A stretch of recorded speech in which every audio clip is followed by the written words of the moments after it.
Breaking news out of the Northern Valley. A Minnesota teenager is dead after a head-on crash with a street sweeper. It happened around 10 last night on Highway 75 in Polk County. The State Patrol says a 19-year-old from Ada crossed the center line and hit the street sweeper. The driver of the street sweeper was not seriously hurt. The State Patrol plans to release more information later today. Tensions are on the rise again between the U.S. and Iran after a U.S. airstrike along the Syrian-Iraqi border.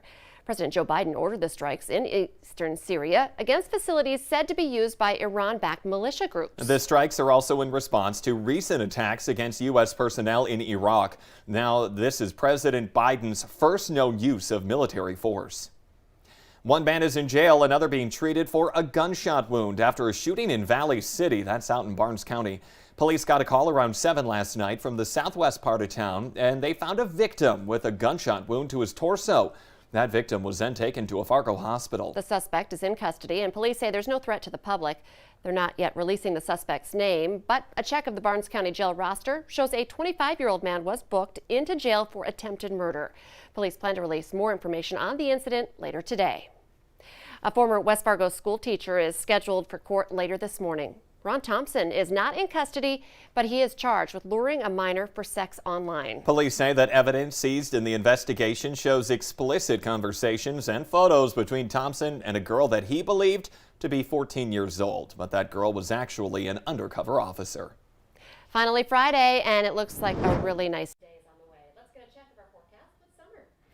You know, we are starting off beautifully. You might know I'm a big fan of sunrises, and this one does not disappoint. We have some cotton candy colored skies out there, and temperatures are not too bad to start our day either, but the wind is on the gusty side. Currently sustained at 12 miles per hour in Fargo, 13 miles per hour in Grand Forks, gusting to 29 miles per hour right now in Roseau and 23 in Baudette. The southern Red River Valley is where we're seeing some of the strongest wind gusts, up to 30 miles per hour in Sisseton, but not too long ago they were gusting upwards of 46 miles per hour. Currently in Fargo we have cloudy skies, even though the airport is recording clear skies. That's not the case if you look outside your window. 32 degrees, and our wind again out of the south at 11 miles per hour. Sunrise is going to be at 7:12 with a sunset at 6:09 tonight. And in Grand Forks, looking beautiful as well, 32 degrees, breeze out of the south at 13, sunrise at 7:14, sunset at 6:09. Across the board, we are seeing temperatures in the 30s. The cloud cover overnight really helped keep us insulated. Some of the cooler spots at this hour, Valley City dropping down to right around 28 degrees, but the rest of us are in the low 30s. Sending the kids to the bus stop this morning, maybe just the light jacket, 32 already, and we're going to stay mild out at the bus stop and warm up into the low 40s as we head home from school. The breeze staying up in the 30s or teens rather all day long. We'll see a brief period of sunshine for the mid-afternoon hours, but heading towards this evening, a cold front is going to sweep down, bringing us some spotty light snow. Not many impacts are expected. A snapshot of your hometown forecast today, upper 30s across much of northwestern Minnesota, and many of us seeing temperatures in the 40s with a gusty wind. Heading into Saturday, temperatures are going to be much cooler, 19 degrees here in Fargo, and that's much cooler because of the cold front that will be moving through later on tonight. We rebound a bit as we head into Sunday. Sunny skies for most of the day before a chance of light snow late, and then we really warm things up after meteorological spring on Monday, back into the 40s to wrap up our next week. But it looks like a pretty good Saturday anyway to stay inside, watch that Bison game. Yeah. That's on this Saturday as well. Ready for that as well. Thank you, Summer. 2 civil suits filed against Governor Doug Burgum in the early months of the pandemic will be heard by the state Supreme Court next month. Somerset Court, a long-term care facility in Minot, filed the lawsuits last spring after their local cosmetologist was prohibited from working because of the governor's executive orders. The first case is scheduled for March 8th. It will focus on a person's right to work during a pandemic, while the other case will call into question the governor's right to issue executive orders. The proceedings will be held via Zoom, but they will be public hearings accessible on the Supreme Court's website. The former Minneapolis police officer convicted of murder in that 2017 fatal shooting of an Australian woman is now asking the Minnesota Supreme Court to take his case. Mohammed Noor is seeking to have his conviction in the death of Justine Ruszczyk-Damond overturned after a Court of Appeals panel upheld it. Some legal experts say the third-degree murder charge applies only when a defendant's actions put multiple people at risk. But the appellate panel said it can apply when a defendant's actions are directed at one person. Now, the issue could have implications in the upcoming trial of former Minneapolis police officer Derek Chauvin, as prosecutors seek to reinstate a third-degree murder charge in the death of George Floyd. A judge is blocking South Dakota Governor Kristi Noem from releasing documents and video in the investigation of the state's attorney general, who's charged with killing a man with his car. Defense attorneys for Jason Ravensborg argued that the release of video of his interviews with investigators and other documents violate his right to a fair trial. Ravensborg is under pressure by the governor and state lawmakers to resign. It was a different sort of cattle roundup out in western North Dakota. A truck driver now facing drunk driving charges after police say his cattle truck rolled. It happened yesterday afternoon near Bismarck. More than a dozen cows got loose during the crash, and it took dozens of law enforcement officers from 4 different agencies to herd the cattle from the interstate and area neighborhoods. Families in the Dilworth-Glendon-Felton School District, they are switching it up next month. The kids are now heading back to the classroom. That is going to be on Monday, March 15th. Staff members who requested the COVID-19 vaccine have received their first dose, and many have received their second dose. So how far would you be willing to travel to get your COVID-19 vaccine? For some people, the answer is anywhere, if it means getting it now. Clay County Public Health says that patients are driving several hours to be vaccinated sooner.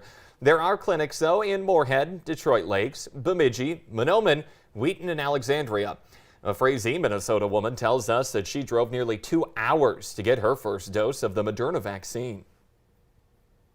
If it's going to do anything to protect me and my family and the country so the country can open back up, yeah, I'll go anywhere.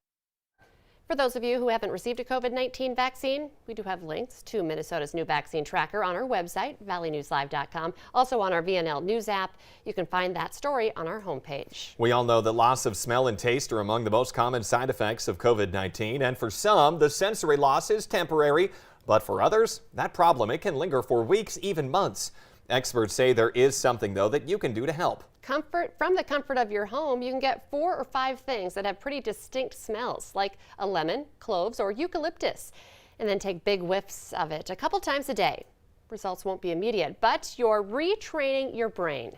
If your sense of smell is gone for more than 3 months, you should make an appointment to see a doctor. It promises to be a fun afternoon of watching the movie Fargo on the big screen and celebrating with food and fashion. All the things we love. The Valley Today's Brian Sherrod. He joins us live this morning with details about the Frostival celebration going on this weekend. Good morning, Brian. And good morning, Lisa and Jordan. Don't judge me. I've never seen Fargo. I know I've been living here for a while now, and I haven't actually seen the movie, but it gives me a chance to see it. You know, I'm here with Danny Melquist to talk about what's going on this weekend. I guess, what should you expect right here in Broadway Square with this event? Yeah, so tomorrow afternoon, it'll be the Fargo Film, Food, and Fashion event. People can come out and see the movie Fargo on the big screen in the bandshell. There's ice skating. Fargo Brewing will be here with their brand new Fargo, Broadway Square beer called Hip to Be Square. A lot of food trucks and fun stuff to do. Just dress up in your best Fargo gear and come out and check it out. Also, the wood chipper from the movie Fargo will be making an appearance here tomorrow, so come get your photo with that as well. Perfect. So is there any kind of cost to this event at all? It is free. There's free will donation if you would like. You can pre-register, and they do recommend that you do that. So check frostival.com for that information as well. Perfect. Thank you, of course, again for being here with me this morning. And I'll have all the events added on our Facebook page and our web channel, so make sure to tune in. Jordan and Lisa, back to you. All right, thank you, Brian. Fun weekend ahead. We do want to remind you, 2 North Dakota sisters just scored a major record deal. Kendra and Krista, they make up the music duo Tiger Lily, just got a deal from Monument Records after releasing a new single that went to #1 on the iTunes chart. It's called Somebody Does. They're going to be live with us today on North Dakota Today. That's at 9 this morning on KVLY. So tune in, hear that new song, and what they have planned with that new deal. We now want to get the answer to our question of the morning on Facebook. That question, according to a new survey, 16% of people think that doing this makes them more attractive. The answer, wearing a mask. The CDC would agree with that. Very good look on you. The Today Show and CBS This Morning are just about to start, but the Valley Today rolls on. Join us for more live up-to-the-minute news and weather right now on the Fargo CW. Have a great weekend, everyone.